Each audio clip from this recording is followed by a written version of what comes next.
పితా పుత్ర పరిశుద్ధాత్మ నామమున ప్రభువునందు మిక్కిలి ప్రియమైన సహోదరి సహోదరులారా, ఈనాటి ధ్యానాంశం ఇల్లు. కీర్తన 127 1వ వచనంలో, ప్రభువా నీవు నా ఇల్లు కట్టని ఎడల ఇల్లు కట్టువారు శ్రమ వ్యర్థమే. ప్రభువా నీవు నా ఇంటిని కాపలా కాయని ఎడల గస్తీగాండ్రు మేల్కొని ఇండుట వ్యర్థమే అన్నట్లుగా ఈనాడు మన ఇల్లు దేవునికి ప్రియమైన ఇంటిగా మార్చుకోగలుగుతున్నామా? మనం మన ఇంటిలో దేవునికి ఆహ్వానించగలుగుతున్నామా? మార్తా మరియమ్మలు ప్రభుని తన ఇంటిలోనికి ఆహ్వానించి ఉన్నారు. మరి ముఖ్యంగా మార్తమ్మ ఆహ్వానించింది. ఏ ఇంటిలో అయితే ప్రభుని ఆహ్వానిస్తారో ఆ ఇల్లు ఆశీర్వదించబడుతుంది, దేవుని యొక్క అనుగ్రహాలతో నింపబడుతుంది, దేవుని యొక్క అద్భుతాలు చూడగలుగుతుంటాము.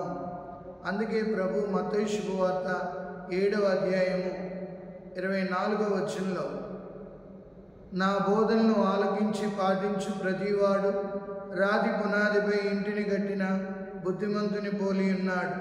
జడివానలు కురిసి పెనుగాలులు వీచి వరదలు వెల్లువలై పారిన ఆ ఇంటికి ఏ అపాయము కలగదు. 25వ వచనంలో, నా బోధనలు ఆలకించి పాటింపని వాడు ఇసుకపై తన ఇంటిని కట్టుకున్న బుద్ధిహీనుని పోలి ఉన్నాడు. జడివానలు కురిసి పెనుగాలులు వీచి వరదలు వెల్లువలై పారినప్పుడు ఆ ఇల్లు కూలి నేలమట్టమవును. కాబట్టి ఈనాడు చాలా ఇంటిలో శోధనలు, సమస్యలు, ఇబ్బందులు, ఇక్కట్లతో దినదినము మనం సతమతమవుతున్నాము. అయితే మనం ఏం చేయాలి?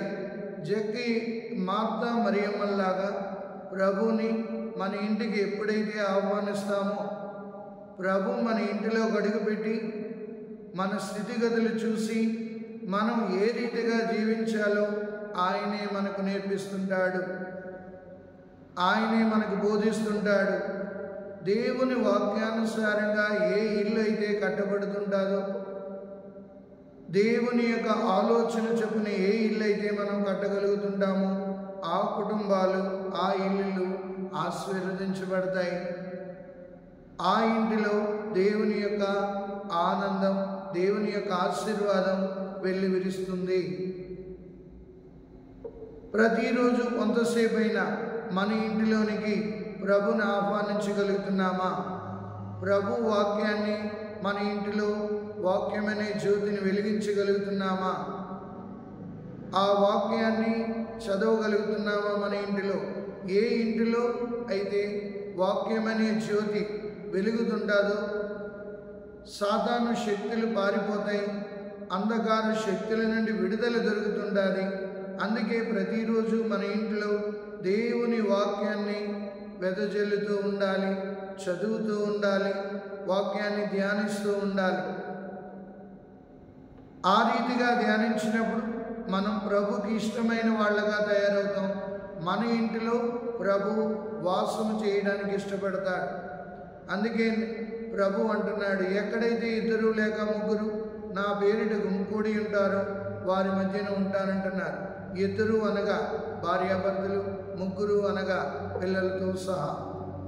కాబట్టి ప్రతి ఇంటిలో కూడా ప్రభు యొక్క వాక్య జ్యోతి వెలుగుతుండాలి. ఆ వాక్యాన్ని చదువుతూ ఉండాలి. ఆ వాక్యానుసారంగా జీవించడానికి శక్తి నిమ్మని దేవుని ప్రతిరోజు ప్రార్థిస్తున్నారు. అప్పుడు ఆ ఇల్లు ఆనందంగా తయారవుతాయి. ఆ ఇంటిలో ఆశీర్వాదాలు కుమ్మరించబడతాయి.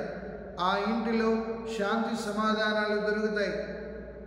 కావున మనమందరం కూడా ప్రతిరోజు మన ఇల్లు ప్రభువుని కట్టమని అడగాలి. కీర్తన 127లో చెప్పినట్లుగా, ప్రభువా నీవు మా ఇల్లు కడితేనే కానీ మా ఇల్లు ఆనందంగా ఉండదు. ప్రభువా నీవు మా ఇల్లు కట్టాలి అంటే ప్రభువుకు మనం సహకరించాలి, ప్రభుతో మనం సహవాసం చేయాలి. ప్రభు బిడ్డలుగా జీవించడానికి ప్రయత్నిద్దాం. పితా పుత్ర పవిత్రాత్మ నామమున ప్రభు మిమ్మందరినీ ఆశీర్వదించి కాచి కాపాడునుగాక.